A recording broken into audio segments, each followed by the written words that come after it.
And we are back. It is day 6 of the Nations League after a night where really we have to start with the Wales and Ukraine match. Wales' first qualification for a World Cup since 1958, and what an achievement that is for them.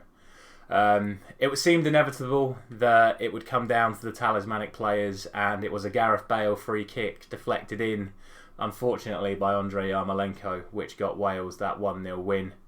Speaking of Gareth Bale, as a free agent from Real Madrid, as a Manchester United fan, I would actually like to see us make a move for Gareth Bale in this summer window now. For the next 6 months, he's going to be giving absolutely everything for whatever club team he signs for, because he's going to want to be in the best possible shape for Wales at the World Cup. So I think it just makes sense for Manchester United right now. It's a free transfer available to them. He's a left-footed right winger, which is what we're lacking at the moment. So I think it would really make sense to get him, the old relationship with Ronaldo and Bale as well. Remains to be seen. I don't know if it's something the club will be looking into, but I think it's something that we definitely should be looking at for this window, even if it is just like a 6-month deal or a 1-year deal for him. A special shout out, of course, to Wayne Hennessy as well. His performance in the last 10 minutes, making some crucial saves, ensuring that Wales did get the win. They now move on to the same World Cup group as the USA, Iran and England. So we now know who we will be playing into Qatar. And honestly, if we don't win all 3 games in that group, I think it's going to be quite embarrassing. I'm not going to talk about England anymore today. After what I've said over the last couple of days, we'll touch on England again tomorrow. The other main story that everyone seems to be going nuts about is that Lionel Messi scored 5 goals yesterday, but it was against Estonia's reserves. Literally their first team only beat San Marino 2-0 a couple of days ago. So is it any real surprise that Lionel Messi is able to score 5 against quite literally amateur footballers? If anything, it should be a bit more of an embarrassment from Argentina that it was only 5-0 and that Messi scored all 5. But whatever, fair play to him. Everyone wants to go nuts about that, they can. And let's move on to our usually scheduled programming once more, where we'll look through the rest of the Nations League results from yesterday before looking ahead to Matchday 6. Drop a like if you are enjoying this series as always, and let's get into those Matchday 5 results. So, these were the games. And these were the results. So, great start for me with the 2-0 win for Malta against San Marino, starting off the day with 3 points. In terms of the ones I got wrong, Northern Ireland, I said that was like their last chance for me to back them, and they weren't able to perform again. It was obvious it wasn't going to be another draw between Kosovo and Greece. Fantastic result for Georgia, by the way, away at Bulgaria. 5-2 win for them, making them the top scorers in the Nations League so far with 9.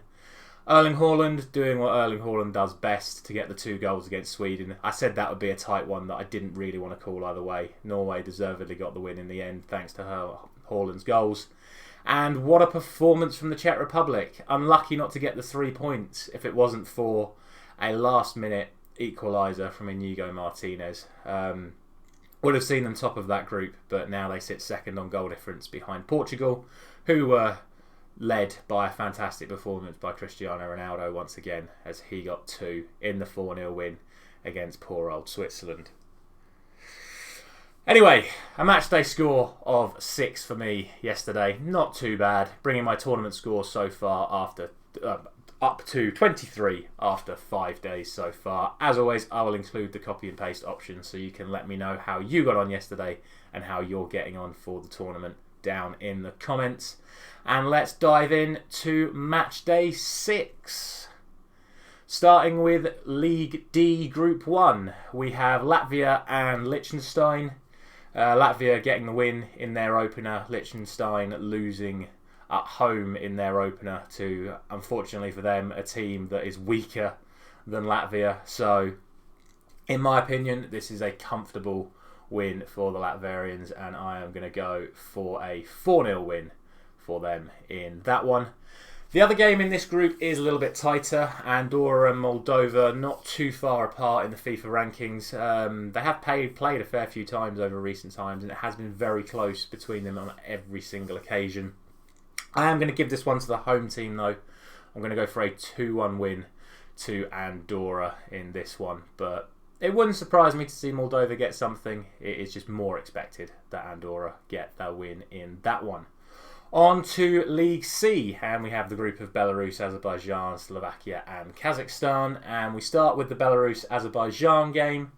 Again, two teams that seem to have played each other a fair amount over the last few years, and a fixture where normally Azerbaijan have had the advantage. However, given their performances over the last couple of games for the Belarusians, I am actually going to tip this one in favour of them. I'm going to go for a 2-0 win for Belarus. But again, we'll see. Remains to be seen for now. But I think Belarus get the job done on this one. For the other game, we have Slovakia and Kazakhstan. And I spoke last time about how Slovakia really are the outlier in this group, in that they are significantly higher up the FIFA rankings than the rest of the three teams. I think this is probably their hardest game, other than Kazakhstan away. I think Kazakhstan are the other top team in this group, probably favourites to finish second. So I'm not going to go crazy on Slovakia, especially given the fact they didn't win that comfortably in their opening fixture. I am going to go for a 2-1 win for Slovakia in this one. On to League B, and we only have the one game in League B today. It is Iceland against Albania.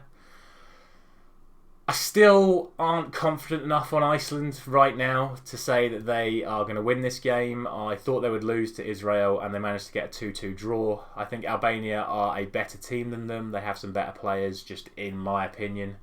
But I am going to respect Iceland a little bit, and I'm going to go for them to have another 2-2 draw. But again, it wouldn't surprise me if either team won this one, to be honest with you. On to League A then, and it is, it's Group 1, the first group, and we have Austria up against Denmark, and something that I massively overlooked in that first game for Austria is that Ralphie Rangnick has been put in charge, and obviously he was the Manchester United interim manager for the last few months, and I put no blame on him for everything that went wrong in the second half of last season. I put it all on the players' attitudes. He seems to be a good football philosopher, and he was able to change the Austrian shape to something that he knew could get the best out of them, and obviously they did get the win, a comfortable win, against Croatia last time out. Only problem is they're coming up against a Denmark team that's just won away at France, so I really don't know where to put this one. I'm just going to lean on overall form and edge this one in favour of Denmark and go for a 2-1 win for them. But given how well Austria played last time out, and like I say, Rangnick in charge, he will think he knows the best way to deal with Denmark, and it wouldn't surprise me to see Austria turn Denmark over. But again, right now, after just that one game, I'm just going to edge this one in favour of Denmark. As for the other game, which is arguably the main event of the night, seeming as it is a repeat of the World Cup final, we have Croatia up against France, and two teams looking for a response after incredibly disappointing opening games. So I can see this being a high-scoring affair. I think what I'm going to do, though, is I'm going to edge it to France. I say edge it, I'm going to go for 3-1 to France.